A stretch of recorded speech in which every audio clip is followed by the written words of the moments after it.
Lahir awas batin gitu. Awas lahir seperti apa, awas batin seperti apa, belum ada jawabannya. Belum ada, nggak ngerti. Pokoknya laku aja terus. Laku. Kemudian 3 tahun setengah dibongkar semua bacaan-bacaan itu sehingga menjadi bahasa Quran itu bisa melihat bukan sakti ya, tapi merasakan ada bahasa syir. Satu rahasia yang kayak daun celetukan gitu loh. Tulisan tanpa papan. Nah, tulisan tanpa. Jadi, saya nggak ngerti lah pokoknya bisa kebaca tapi nggak ada tulisannya. Nggak ada tulisannya. Ya yang bisa baca Pak Edi aja. Seperti itu. Jadi ada sebuah lintasan cahaya berupa makna kalimat. Siratan lah ya. Nah, yang kemudian harus diterjemahkan sebagai kalam gitu kan. Kalimat alam yang hadir gitu. Kalimat alam yang hadir.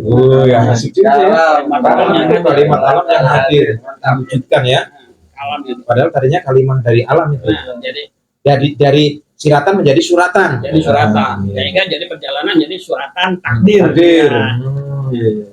Akhirnya setelah 3 tahun setengah ya banyak cacian, banyak fitnahan. Oh gitu. Iya. Makanya perih dan berdarah termasuk itu. Termasuk itu. Dihina, direndahkan, disangka bahasanya muja lah bahasanya. Dibilang gila nggak sempat? Ya gila, sempat gila. Karena itu masuk sudah ranah kejiwaan. Jadi disebut penyakit jiwa. Padahal yang sadar belum tentu eling, yang eling belum tentu sadar. Jadi bolak-balik aja. Malah kadang yang gila itulah yang memang karena kegilaan dengan Tuhan, karena dalam pencarian. Saya dianggapnya gila kenapa? Karena mengagungkan sebuah amalan ya kamu gila, gitu kan? Kamu punya penyakit jiwa, sehingga menuhankan selain Tuhan itu sendiri, gitu kan? Belum mencapai telunjuk cahaya, ketauhidan itu. Cerita-cerita Mas Bonang kita nonton ya, YouTube-nya kebetulan saya nggak bisa hadir. Waktu itu hanya mewakilkan Pak Agus saat itu di Cibubur, sama Pak Wahyu. Itu ketum yang bikin acara. Ya, mau tahu Wahyu.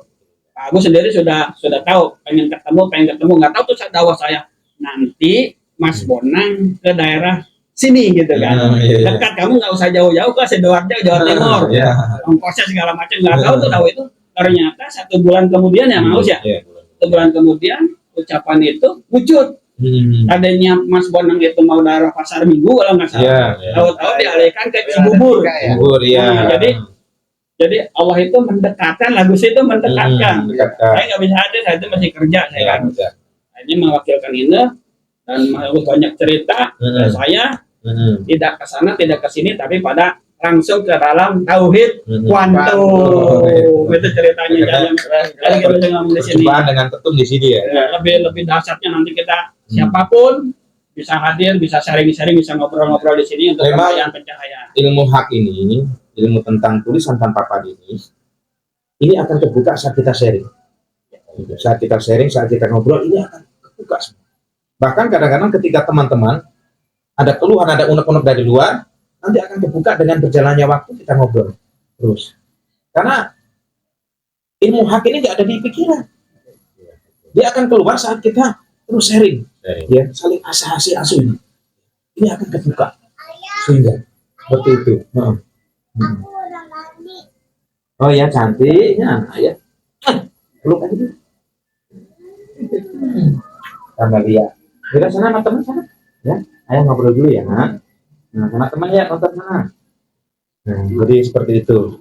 Ada yang mau ditambahkan, Pak Edi? Ya itu. Tadi sebuah sosok anak kecil ya. Dia hanya berlaporan. Itu Gusti ngelapor, ayah aku sudah mandi. Aku sudah mandi. Artinya izin Gusti ya, kita semua sudah mandi. Kita kembali ke dalam sebuah fitrah anak manusia yang kecil, yang lembut, polos.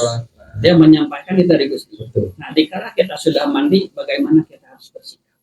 Bagaimana kita harus bertindak? Jadi ketika kita membahas tentang apapun bisa kita kaji dan apapun bisa jadi ayat. Ya, memang sebenarnya perjalanan spiritual ini, Pak.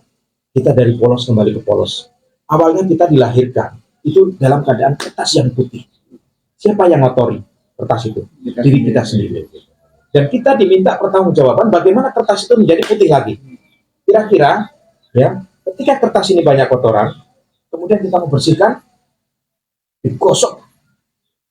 Taruhlah kalau misalkan besi yang tadinya polos, kemudian ada karatnya, ya, kita untuk membersihkannya, tentunya kan kalau tebel kan harus dengan amplas ya. Kira-kira perih dan berdarah-darah nggak? Ya pasti. Karena memang kita harus kembali lagi polos. Dari suung kembali ke suung, dari cahaya kembali ke cahaya. Memang harus seperti itu. Jadi seorang anak yang polos apa adanya, dia tidak menilai benar dan salah. Enggak, ya, anak polos itu dia tidak akan menilai benar dan salah, semuanya itu adalah kebenaran dalam pandangannya. Karena dia benar-benar polos apa adanya. Dan kita semuanya harus nyampe ke dimensi supernatural. Dikala Gusti yang kembali ke dalam yang polos, suci, bersih, bening, fitrah itu, si Gusti sendiri ini peluk ayah dikecup dengan mesranya, dengan cinta bahasanya, ya kembali. Enak kan? Itu sebuah lintasan awas lahir, awas batin. Sesuatu yang melintas di alam diri kita itu adalah pengetahuan, ilmu, lintasan Gusti yang ini loh. Jadi ilmu itu tidak hanya kita bisa kaji di ayat-ayat ya Al-Quran gitu, terus ya pedoman, ya kan? Itu adalah pengalaman hidup Kanjeng Nabi kita, Muhammad Rasulullah. Yang mungkin ada kitab Zabur, Taurat, itu adalah pengalaman hidup yang ditulis, ya, para nabi-nabi, para leluhur kita terdahulu. Ya. Tapi zaman kenabian sudah selesai. Ya. Zaman kenabian telah selesai. Zaman khalifah selesai, zaman kewalian selesai. Ya, sekarang zaman sudah nyelek kepada zaman kita. Ya. Umat akhir zaman. Umat akhir zaman. Tapi umat akhir zaman ini sangat dirindukan pada umat-umat terdahulu. Karena umat akhir zaman ini umurnya pendek-pendek, ya kan? Orangnya culun-culun, tapi masuk surganya duluan katanya Rasul. Kata Rasul itu, benar nggak? Benar. Maksudnya kita lebih dulu berkesadaran. Kita bisa manunggal sebelum meninggal.